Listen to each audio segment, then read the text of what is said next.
carrying out and implementing activities which the German Development Cooperation commissioned. All our colleagues are overburdened very often by the different requirements in their large projects. They have different objectives and different targets to achieve.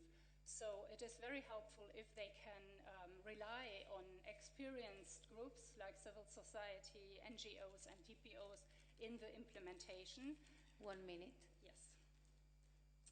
And furthermore, of course, persons with disabilities themselves provide local resources and local structures and solutions.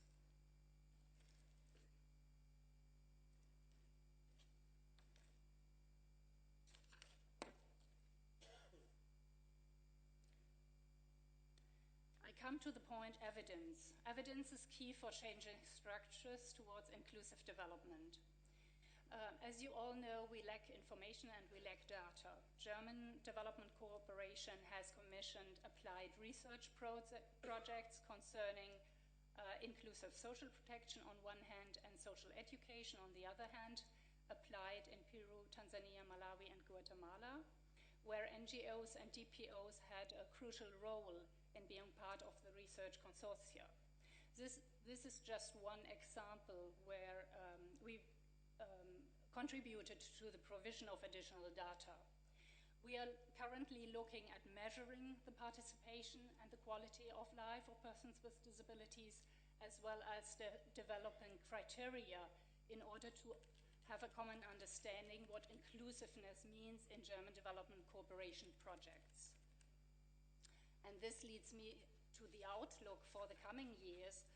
I wish to let you know that the final report on the implementation of the action plan is currently in preparation and will include not only a description of the activities but an analysis to be published in the first quarter or mid of next year.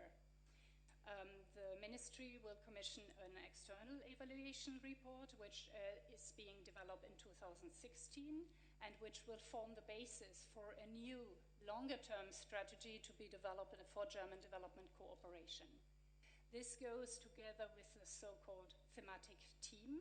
The thematic team is like an advisory team formed by implementing agencies like GIZ, like KfW, the bank, civil society organizations, also DPOs in Germany, and the monitoring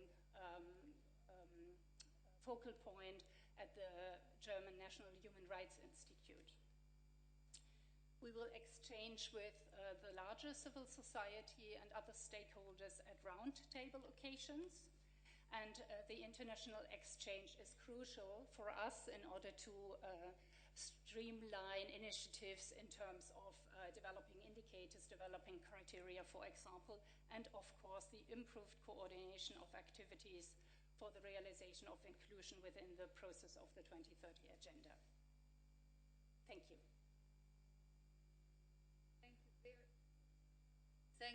Thank you very much. From the UN stand viewpoint, I was excited about hearing the way you're planning your work, because it's really in line with the way we should be working all together. So very interesting. And you had only 12 minutes and 03 seconds, so you won. Sorry, Germany won above Italy. And now the next speaker is comes from the Spanish Cooperation Agency. I'm talking about Daniel Pero Sanz Gonzalez, and again another very impressive curriculum vitae, another very impressive expert, and I would like him to share with us his experiences as a public officer at the Ministry of Foreign Affairs and Cooperation in Madrid. Plenty of experiences also while working with various other ministries, such as the one of Education, Culture and Sports, and presently He has joined the Spanish Agency for International Development Cooperation as head of Cooperation Service in the direction of cooperation with Latin America and the Caribbean, focusing on Paraguay and also on related issues to disability. The floor is yours. Thank you.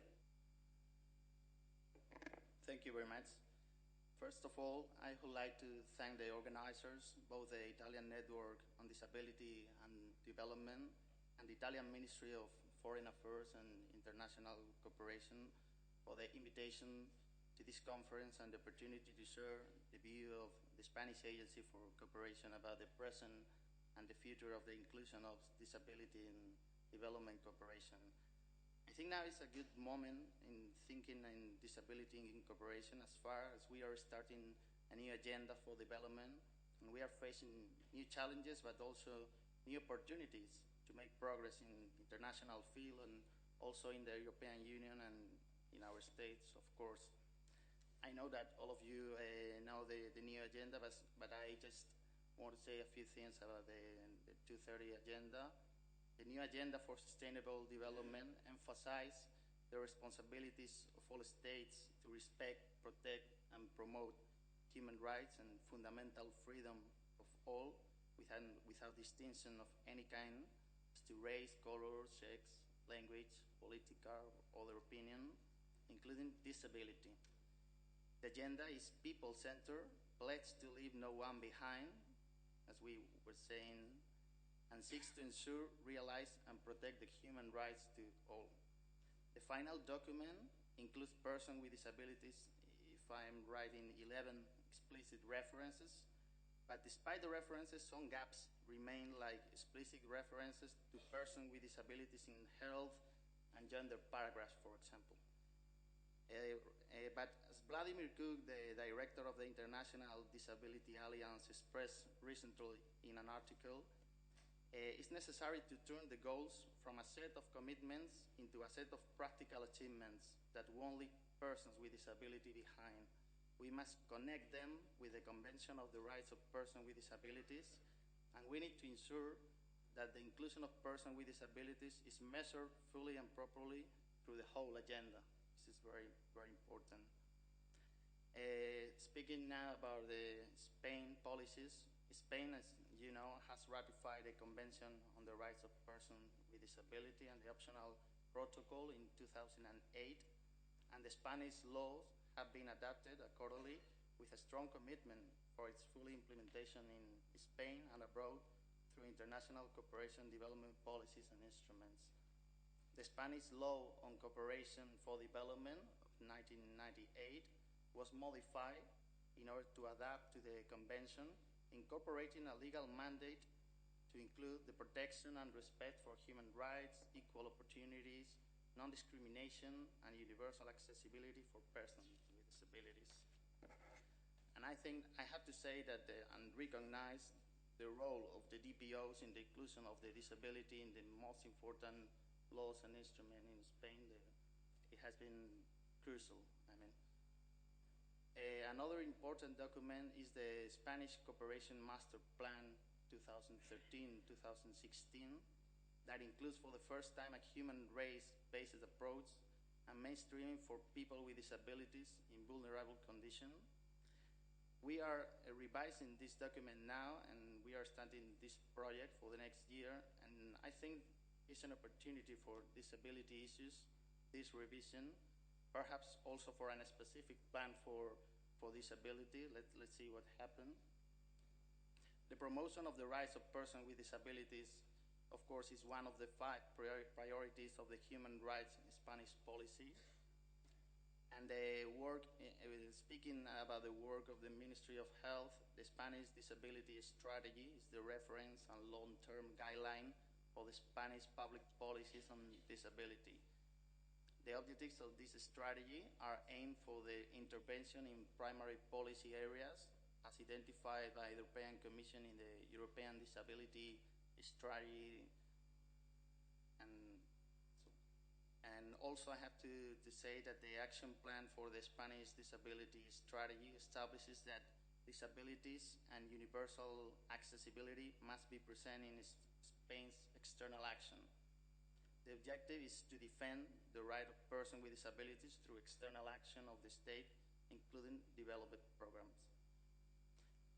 As I was saying, the European level is also crucial for Spain, being the European Disability Strategy an important instrument identifying actions at the European level to supplement national ones, and also the support needed for funding, research, awareness raising, statistics, and data collection.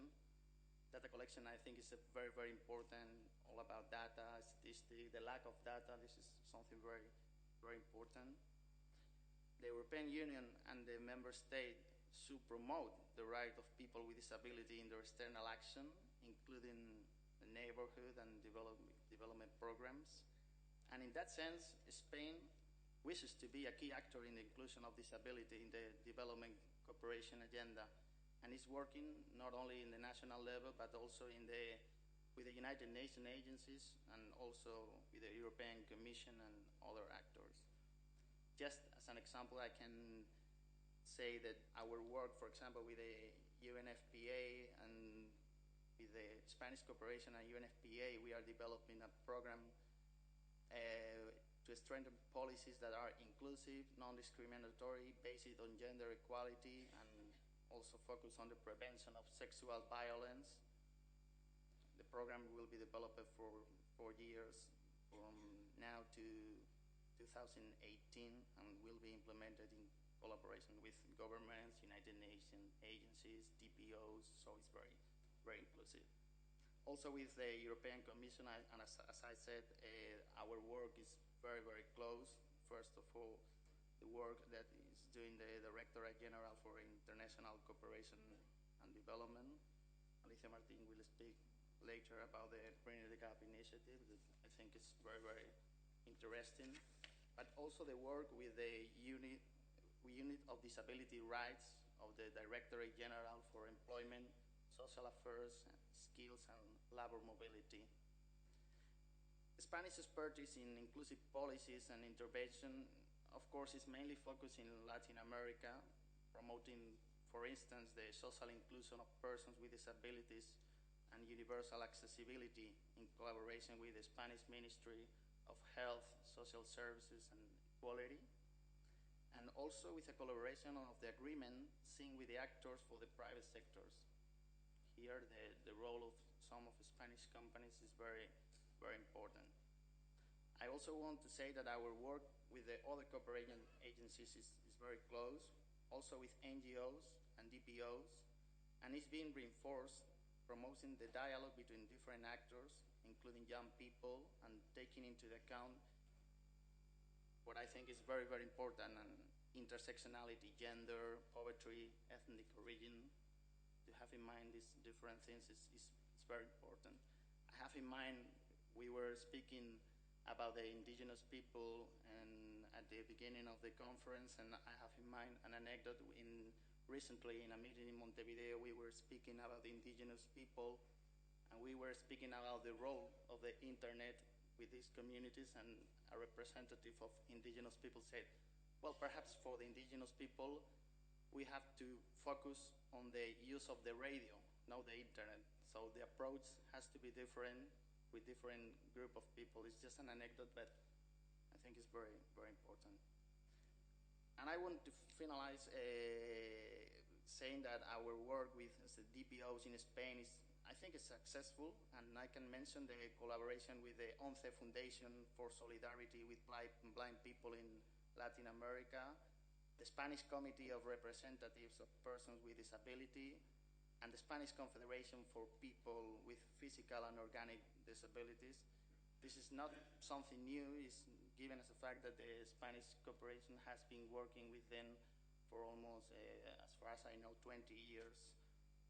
And also I want to mention the AIFO, the Spanish Cooperation Annual Funding Calls for Spanish Development NGO, has supported also organizations working with persons with disabilities and also supporting international organizations. So we have a lot of organizations working, a lot of instruments, but it's not easy. And as we were saying, it's necessary not to leave one behind and try to work together to do more and more effective. Thank you. Thank you very much. Thank you very much. And as I mentioned earlier, having the focal point of indigenous peoples in my division, it was very interesting for me to learn the efforts that Spain is making vis-a-vis Latin America also on that front. Thank you very much. So you allowed the next speaker to have 7 seconds more because your intervention was 9 minutes, 53 seconds. Thank you very much. We shall now ask Ms. Caterina Sario, who is the Senior Advisor on the Rights of Vulnerable Groups in the Ministry for Foreign Affairs in Finland. Besides being a social scientist with over 10 years of versatile experience in their international development, ranging from NGOs to the United Nations, with a career that focused on around inclusive development, especially focusing on the rights of women, persons with disabilities, ethnic minorities, and children, to share with us her contribution. Thank you. Thank you, and thank you very much for the opportunity to come and share some experiences from Finland. The outline for my presentation. Is that okay? Yeah, okay. I just very quickly go through the strategies and guidelines that we have in place that are relevant to this topic, and share some of the current promising practices that we have, and then a few words about the results and lessons learned. Then I wanted to share something about the current challenges that we are facing. I don't know how many of you are aware that we have a new government. They introduced quite significant cuts to our ODA budget, and to see what it looks like at the moment. And then I'd like to share some ideas for the futures. They are mainly from our perspective of how we could actually perhaps strengthen the inclusion in our development cooperation, and especially the cooperation with DPOs, but perhaps there are some ideas to also share more widely. Okay. First of all, Finland has not ratified the convention. We have signed it in 2007, and the Parliament approved it last year. So it has been a very long process, perhaps requires a bit of explanation. Finland has a unique way of dealing with the conventions. The way we approach is that we fully align our national legislation before we then ratify the conventions. So it has been a long process, but now we are really looking to have the ratification in place next year. So that's the starting point.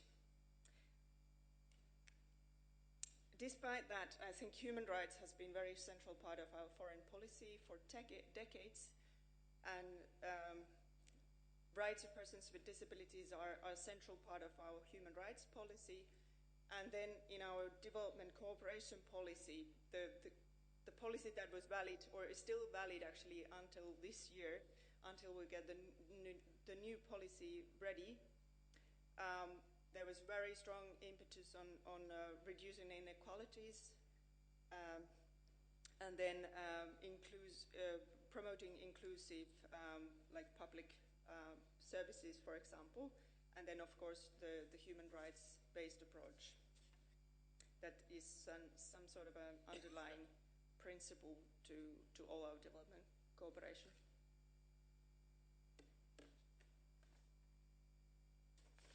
The cross-cutting objectives of our development cooperation so far until this year has been promotion of gender equality, and reduction of inequalities.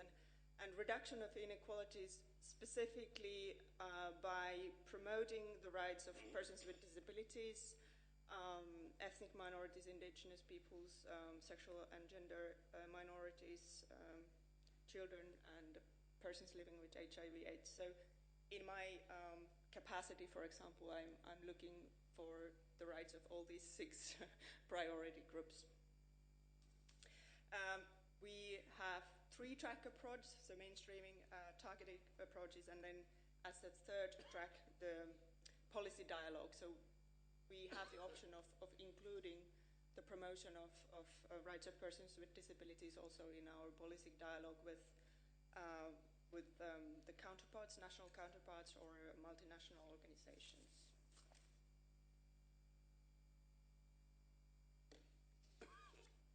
Okay, since 2011, we have seen some very positive developments, both in terms of increase in the funding and also in terms of having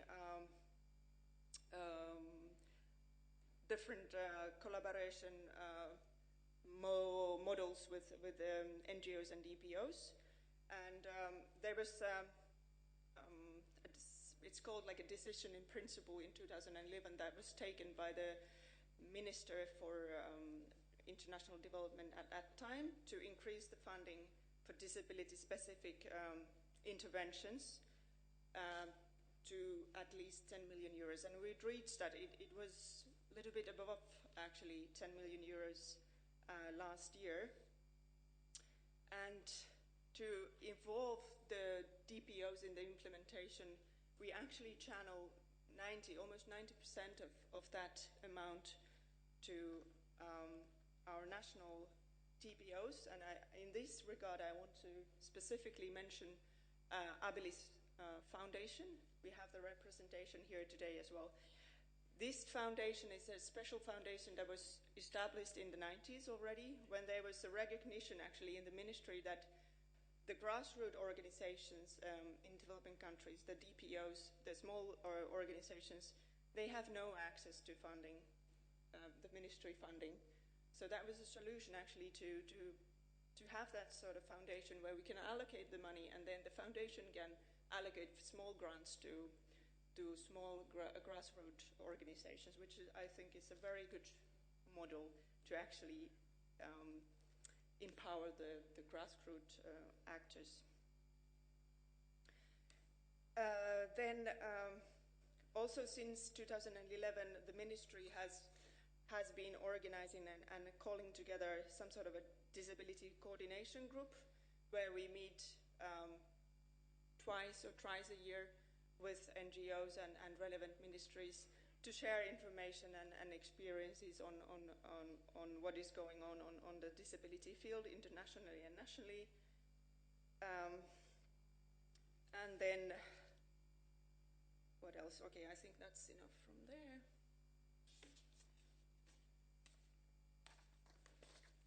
What comes to our bilateral support, I think traditionally Finland has been quite active in promoting like universal accessibility in public sector services.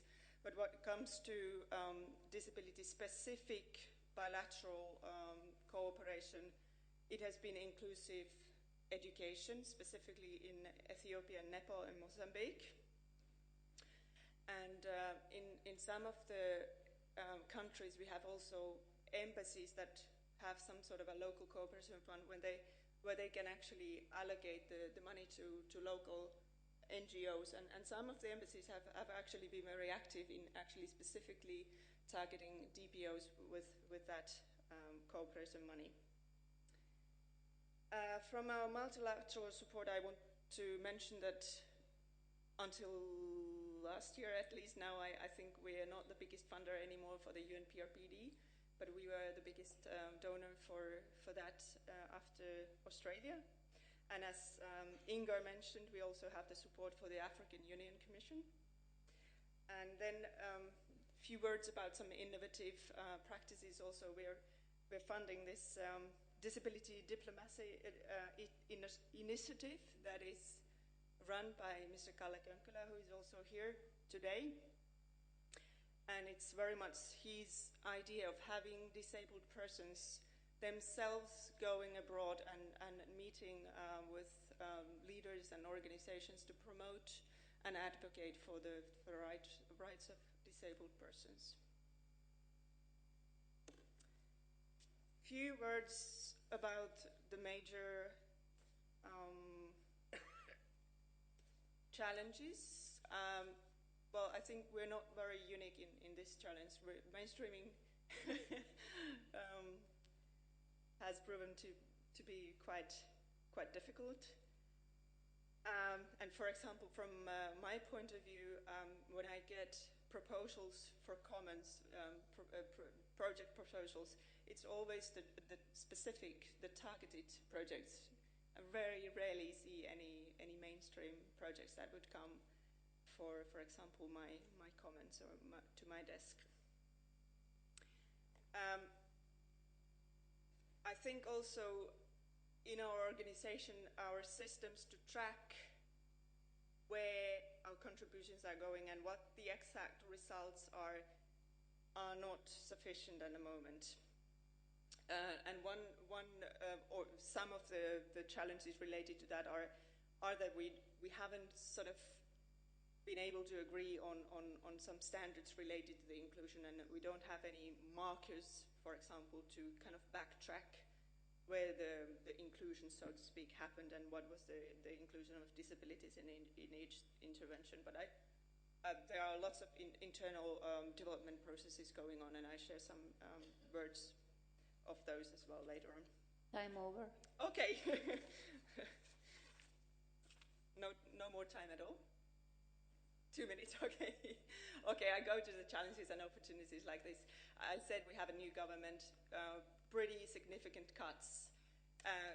We are in the process of having our new development policy underway. We don't know how it will evolve, actually. There's even stronger pressure to demonstrate results, and I think that poses some sort of a challenge to inclusive development because there might not be quick wins available. On the other hand, there are now two major kind of approaches at the moment shaping the way we are doing our development cooperation, and this is result-based management and human rights-based approach. So in a way, result-based management increases the need for accountability, and then also because we have strong commitment for human rights-based approach, and within that we have actually agreed on certain minimum standards for all our interventions, which requires also reform processes internally. I think there lies our opportunity at this point. So it means that all interventions, for example, have to follow the human rights principles, those including non-discrimination, accessibility, and, for example, participation. And for that, we need to also agree on some sort of a marker, and that will also include a marker for processes, so that we actually follow the human rights principles in whatever we are doing. I think that should be enough from my side. Thank you very much. Thank you. It was also interesting to see the avant-garde way of looking at the future we want, leaving no one behind, by exploring diplomacy and disability. I really loved it. This is my very personal opinion. I want to underline that, my personal opinion. And now we move to the last speaker, who will share with us a more European perspective. It's Miss Alicia Martin-Diaz from the International Cooperation and Development of Europe Aid. Again, another person who has a strong background in the international world. Actually, she studied international studies at the Warwick University in the United Kingdom, and is a postgraduate in international commerce from a University of School of Economics and Management in Belgium presently. Besides having worked for the European Commission since 2000 in various roles and delegations as a EU delegation for Turkey, and then also Morocco, where she engaged a lot in disability-related areas of work, such as promotion of the rights and inclusion of persons with disabilities. She has also been part of many other activities at European level with the European Commission, including migration, employment, and inequalities. So the floor is yours. Thank you. Thank you very much. I would like to begin by thanking the Italian Ministry of Foreign Affairs and the REITs for the invitation to share our experience, the experience from the Commission in including persons with disabilities in development cooperation. I will begin by talking a bit about the global framework and then the specific European policy framework. Then I will speak about the state of play with regards disability inclusion and what initiatives have been taken in order to mainstream disability. And finally, I will speak about our new initiative, Bridging the Gap. So with regards to the global framework, it is quite specific, quite special in a way, because the European Union is the only regional organization that is a party to the convention. And for the European Union, it is the convention, it is the only human rights convention to which it is a party. This is for different reasons. It doesn't mean that it's sometimes the convention did not allow for regional organizations to become parties, or sometimes there are issues of competences between the European Union and the member states. But in a way, we're quite proud that the CRPD is the only convention for the moment to which the EU is a party. So this means, of course, that we have a legal obligation to apply Article 32 on international cooperation. But not only that, it means that all our cooperation should be aligned to the convention. And it means that when we are working on employment programs, we should be looking at what Article 27 says. And this is something that requires still a lot of awareness raising and capacity development inside our organization. This summer, the European Union went through the initial report. As you know, 2 years after becoming a party, the party should submit an initial report to the committee on the rights of persons with disabilities.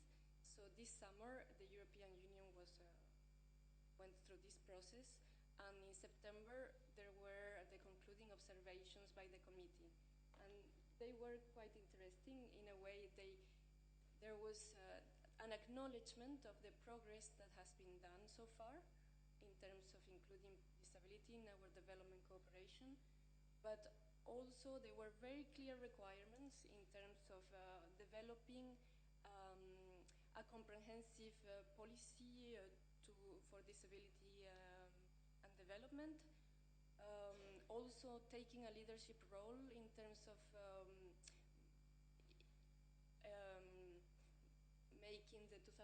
implementing the 2030 agenda in an inclusive way. And also there were some requirements in terms of monitoring. So they required us to set up a monitoring framework. And this is also, we see this the same challenge that many development agencies face. I think that it has to be, I mean, we follow the OECD DAC codes for monitoring our interventions, and I see that this is the solution personally, because I don't see the European Union or the others adopting different sets of monitoring. So this is something that maybe we should collaborate together. Yes, for the moment it is basically impossible to know how many programs there are if there is not that code. And if you don't know how many programs there are, you don't know if these programs are fully being aligned to the convention or not. Anyway, the second important opportunity, of course, is the 2030 Agenda for Sustainable Development. And the European Union was very supportive of the inclusion of disability in the agenda. And now it's another interesting process is to see how the new agenda is going to be integrated in our policies and how our policies are going to be revised in order to align to the new agenda. At European level, the policy framework is, of course, the development policy, whose objective is the eradication of poverty, and in that sense, just by that, looking at the strong correlation between poverty and disability, it is a very strong justification for disability inclusion.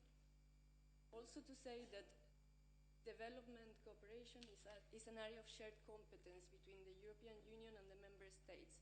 So we both work on this topic, and together the EU and the member states are the world's largest aid donor.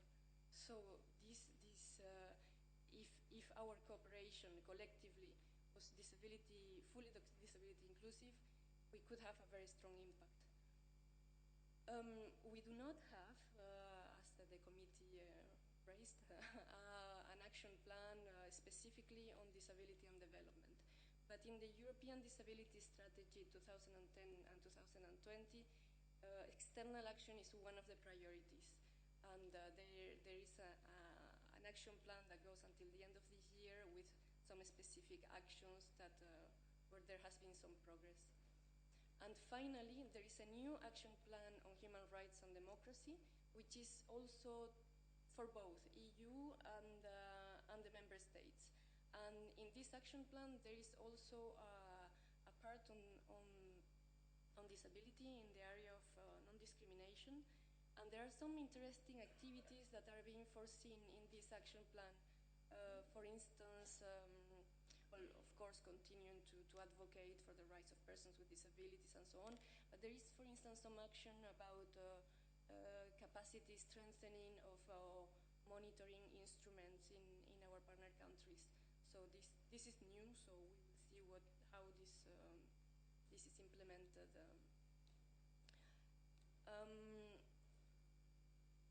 In terms of the state of play, as I was saying, the difficulty of monitoring is so because there are so many projects. We had a very painful exercise of having to look at what it is that we are supporting in this area, and we came up with 250 programs that are disability specific in 87 countries. So the main areas are capacity and policy development, the promotion of human rights, social inclusion in the area of education, employment, health, community-based rehabilitation.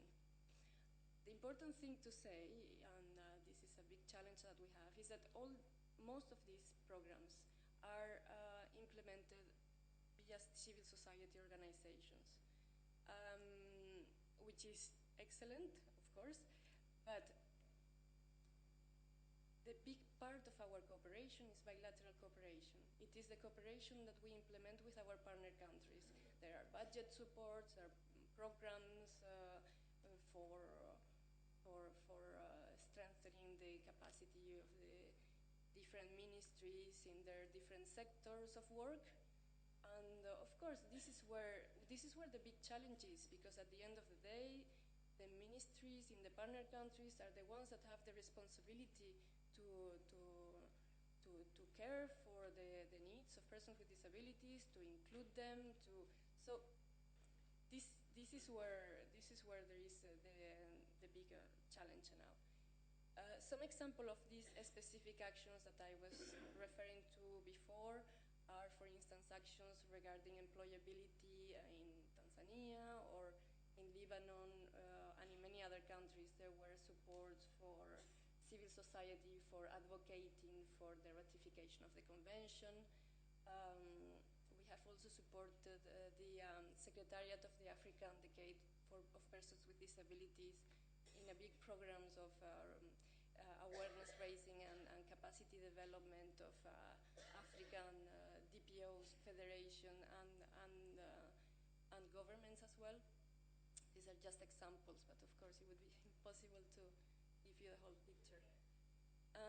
In terms of mainstreaming, okay, I was saying that this is the challenge, but there are progress, and in my work I deal specifically with social protection. You can say that this 1 minute. Okay, where there is a very specific, very clear link. But for instance, an example would be this budget support to social protection in Kyrgyzstan, where we support specifically the institutionalization and the alternative care. So very rapidly, some of the measures that we have taken in the past years, we started by doing a study on what it is that, what is the situation. And maybe more interesting than the study was the process, because we established a small group of partners, and in Brussels we have IDDC, the International Disability and Development Consortium, and we have many other, I mean, we have CBM, HI, all these AIFO also participated. So it was the beginning of a process in a way. After that, we did a small guidance note for EU staff, and we shared the same challenges in terms of mainstreaming, because our cooperation is very decentralized to over 150 delegations in the field. We have done training sessions in collaboration also with CBM, with AIDA, with EDF. We have established a network of contact persons in our delegations, and we have established an internet network for this. And disability is being included in the funding instruments. And okay, some words, I will skip this, on the initiative Bridging the Gap. So Bridging the Gap is a new initiative of the European Commission in collaboration with the EU member states and other development partners in the UN, and the civil society and DPOs. It is a thematic program, and we would like this to be our flagship program for the next years. The overall objective is to contribute to the socioeconomic inclusion, equality, and non-discrimination of persons with disabilities through more inclusive and accountable institutions and policies. What we will do at the global level, so we will have two components. At the global level, we will work with the Office of the High Commissioner of Human Rights, supporting their project for the development of human rights indicators for the convention and guidance for implementing disability-inclusive SDGs. And this I will leave for Facundo, the disability advisor and human rights advisor of the office, who will speak in the afternoon. And in terms of component 2, we are very, very glad that we got the support of Spain, of Italy, of Germany and Finland. Okay, finished. We will work together in a number of countries, and we will draw lessons from these experiences. The idea is to support the policy reforms in a sample of countries, in a number of sectors, and draw lessons that could be useful also for our development cooperation and other partners' development cooperation. Thank you very much. Sorry. Thank you. No, it was just a matter of being consistent with the same way I have been with the others. We started late for various reasons. We managed to complete the first round at 11:10. It means that we have good 20 minutes now to do brainstorming and debate. I do remember we agreed on that, and I really want to thank the panelists, because they had to make a very tough choice about deciding which highlights they really want to share, allowing then time for a debate and eventually for follow-up conversations during the break that will take place at 11:30. Now, initially I promised that I was going to share at the very beginning a small summary of where in the SDGs and in the targets disability has been mentioned. Unfortunately, the printing is very small. I do apologize for those who have visual impairments, but I suppose that they will discuss it then with their colleagues. If you could be so kind to distribute it around there, and the same here. Thank you very much. 3 minutes before 11:30, we will finish our conversation, and I would like to do a short wrap-up. Usually people say that, but I will implement it. Do not make statements. Let's really try to brainstorm. So, short conversations, short answers.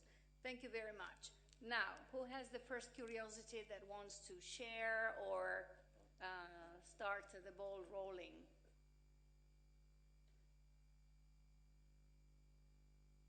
All of you are happy and pleased. That's interesting. Does it mean that you want to have a longer coffee break? Okay, now what I found out is that when we talk about cooperation, international cooperation, and mainstreaming, and we talk about raising awareness, and we also talk about the private sector and means of communication, no mention has been made, curiously enough, to the role of media and social media or other medias, traditional medias, from puppeteers who might have the possibility to go visiting villages in remote areas, and with their stories they can raise awareness and therefore change fixed mental habits into a constructive behavior by changing perception on disability, which is also a major role, I think, of international cooperation, because we talk with peoples of the world. And I mention this because recently I went to Turkey, and the Asian Broadcasting Union met in Istanbul a few days ago, and they invited me to talk about the role of media and disability. So, just curious to ask you, how do we make sure that all our efforts are shared with a wide range of the population, and at the same time, how do we make sure that the bottom talks to the top and the top to the bottom, instead of making sure that, yes, among us, we know what's happening and we want to stimulate the debates in different fora, but at the same time, if we really want to mainstream, also using the great potential given to us by cooperation, international cooperation, etc., how can we best achieve this result? Just curious. Yes, Mrs. Francesca Ortalli, if you can introduce yourself. Thank you. I'm Francesca Ortalli. I'm the head of project office of AIFO.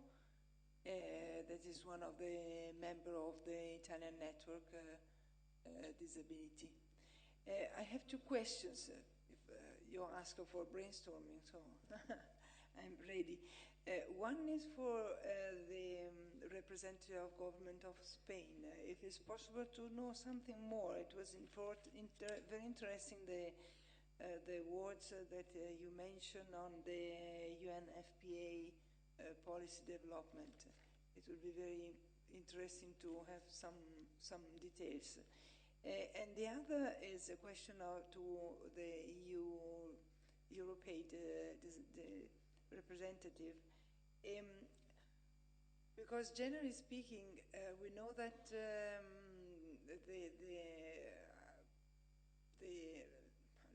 let's say the main part of the support of European Union will go to budget support, or is like that, no?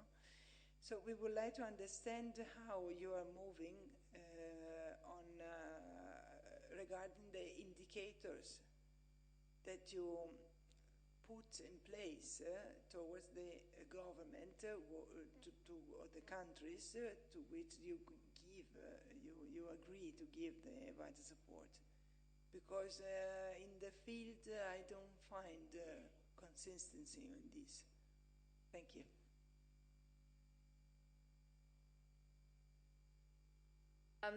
Before moving on, maybe we have a couple of more questions or thoughts. Please, Grifo. Yes, I have two questions. The first question is related about the attention of persons with learning and the relationship disability and psychosocial disability. I wish to know how the different agencies that speaking make attention this kind of the population. The second question is to Alicia, because in 2010 European Union make a research, a study about the situation of the international cooperation related to disability, and now we understanding that there are no system of monitoring about the number of projects, the funding, because the convention oblige to have a system of monitoring. I want to ask when this action will be put in concrete issue, in concrete activity in the EU AIDS, because this is important, because without information, without data, we can't evaluate the engagement, political engagement on the field of disability. Shall we start with these three first? Thank you. So you were asking about the United Nations Population Fund program. I think the Spanish Cooperation and the United Nations Population Fund recently signed an agreement in order to work in policies of disability, gender, equality, and different policies. And we are starting this project. The first meeting was in September in the training center of the Spanish Cooperation in Uruguay. And it's very, very interesting because we have people from United Nations agencies, also DPOs, international DPOs, national DPOs, university. We want to include young people, so you can see different actors. The program is starting now. It's from 2015, 2018, and we are just defining the main strategies and the main lines. Perhaps you can find more information in the website of the UNFPA, and if not, I can share with you some of the information. But in the first meeting in Montevideo, we were talking about all of these things, and especially very, very important, the lack of data when we are talking about disability in certain countries. And also was very, very important to give voice to young people. It's not only a program with the big agencies and government. It was very important, and all of us said that it's very important to give voice to young people.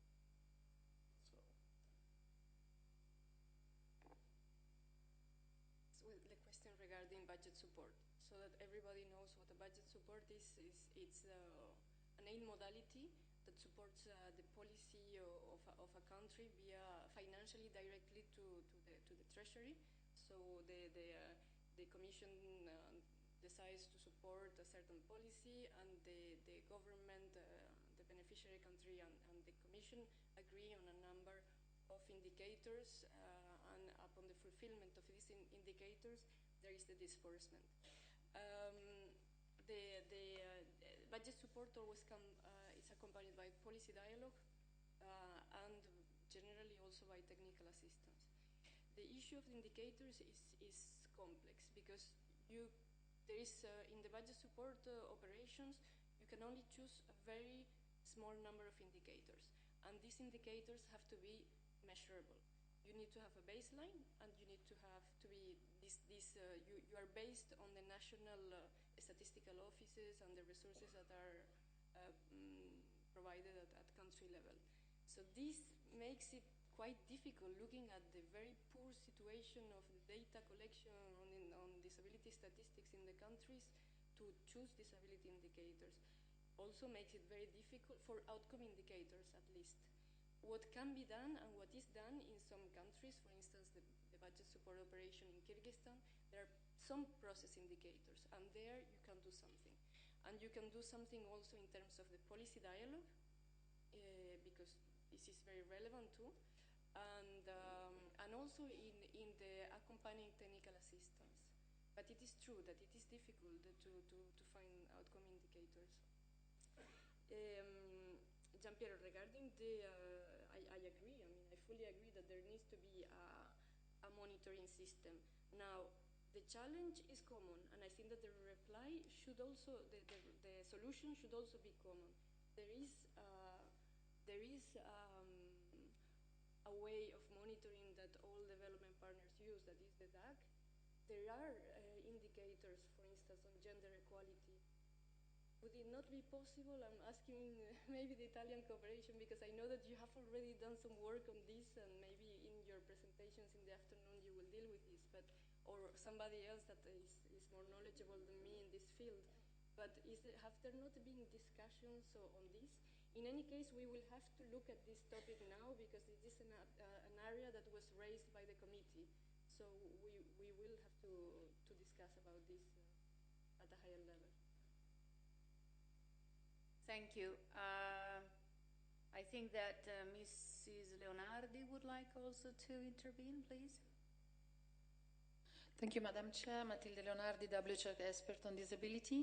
And I just have a question about prevention of disability, because we can introduce the disability issue for actions and we speak about mainstreaming. I think that I haven't heard a lot in the cooperation plans